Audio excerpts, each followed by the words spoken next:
ሰላም ክብራት ቤተሰብ ናይትጂ ዩቱብ ቻነል ተከታተልተይ ከመይ ኣለኹም?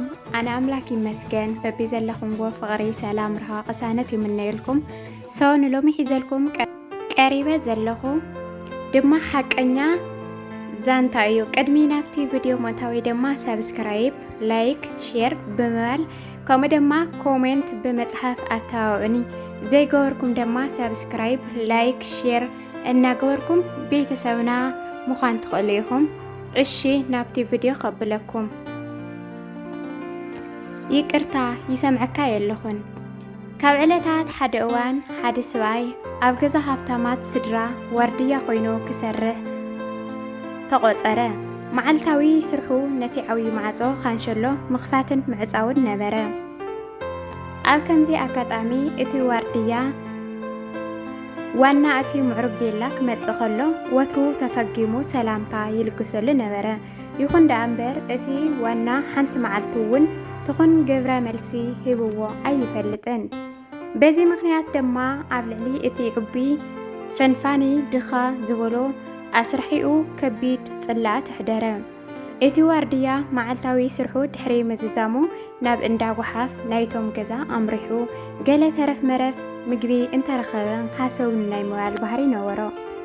ዘይተባላሸወ ምግቢ እንተረኺቡ ድማ ንገዝኡ ሒዝዎ የመርሕ ነበረ። ሓደ መዓልቲ ከም ልማዱ ካብ እግሪ እቲ እንዳ ጎሓፍ ቁሩብ ምሕድግ ኢሉ ብጽቡቕ ዝተዓሸገ ምግቢ ረኸበ። መን እዩ ኣቐሚጥዎ? ስለምንታይ ከምዚ ኣጋጢሙ ፈጺሙ ኣይተረድኦን። ከምዚ ተግባር ክሳብ ዋና እቲ ቤላ ዝመውት ንሓያል ዓመታት ቀጸለ። ድሕሪ እቲ ዋና ሙማቱ ግን ዝተዓሸገ ጥዑይ ምግቢ ክረክብ ኣይከኣለን። ምስ ግዜ ሓደ ምግቢ ብምስኣኑ ክልተ ኣመና ትሑት ደመወዝ ክካወነሉ ስለ ዘይከኣለ ስድርኡ ከነባብር ተጸገመ። ኣብ መወዳእታ ወርሓዊ ደመወዙ ወስኽኒ ክብል ናብ በዓልቲ ቤት እቲ ዋና ኣምርሐ። ደመወዝ ክውሰኸሉ ምስ ሓተተ በዓልቲ ቤት እቲ ዋና ስለምንታይ ክሳብ ሕጂ ደመወዝ ይወሰኸኒ ዘይምባሉ ተወከሰቶ። መዓልታዊ ኣብ እግሪ እቲ እንዳ ጎሓፍ ጥዑይ ዕሹግ ምግቢ ይረክብ ከም ዝነበረ ክሳብ ዝቋረጽ ድማ ንስድርኡ ከመሓድሮም ይጽገም ከም ዝነበረ እዕልላ። ንስኻ መበል ሓምሻይ ሰብ ከምዚ ኢልካ ትነግረና ኣለኻ።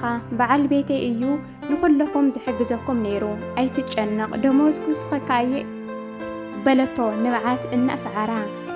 ኣብ ዝቐጸለት መዓልቲ ናብቲ ጥቓ እቲ እንዳ ጎሓፍ እንተ ኣበለ ብጽቡቕ ዝተዓሸገ ምግቢ ኣብዛ ዝለመዳ ቦታ ጸንሖ። ሕጂ ግና ወዲ እቲ ዋና ከምኡ ይገብር ከም ዘሎ ተረድኦ። ይኹን እምበር ወዲ እቲ ዋና ልክዕ ከም ኣቡኡ ንሰላምታ እቲ ዋርድያ ግብረ መልሲ ይልግስ ኣይነበረን።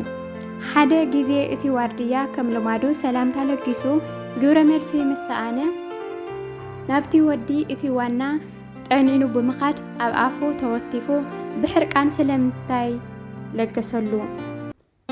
ይቕሬታ ሰማዕካ የለኹን፣ ልክዕ ከም ኣቦይ ናይ ምስማዕ ጸገም ኣለኒ በሎ ብትሕትና። እዚ ክልተ ገጻት ናይ ነፍሲ ወከፍ ዛንታ እዩ። ገለ ሰባት ብትዕቢተኛ ቀናዕ ትዕኑን ክመስል ይኽእል እዩ። እንተኾነ ግና ቅድሚ ፍርዲ ምሃብና ናይ ነፍሲ ወከፍ ሰብ ዛንታ ወይም ደሞ ተግባር ብኩሉ ኣንፈት መሚና መርሚርና ክንርድኦ እቲ ዝበለጸ እዩ። ንመጽሓፍ ብገበራ ዘይምፍራድ እቲ ዝበለጸ መፍትሕ እዩ።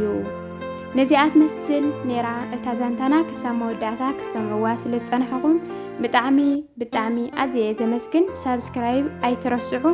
ብኻሊእ መደብ ወይም ደሞ ትሕዝቶ ክሳብ ዝመጸኩም ባይ ባይ ፍቱው የዘብለኩም።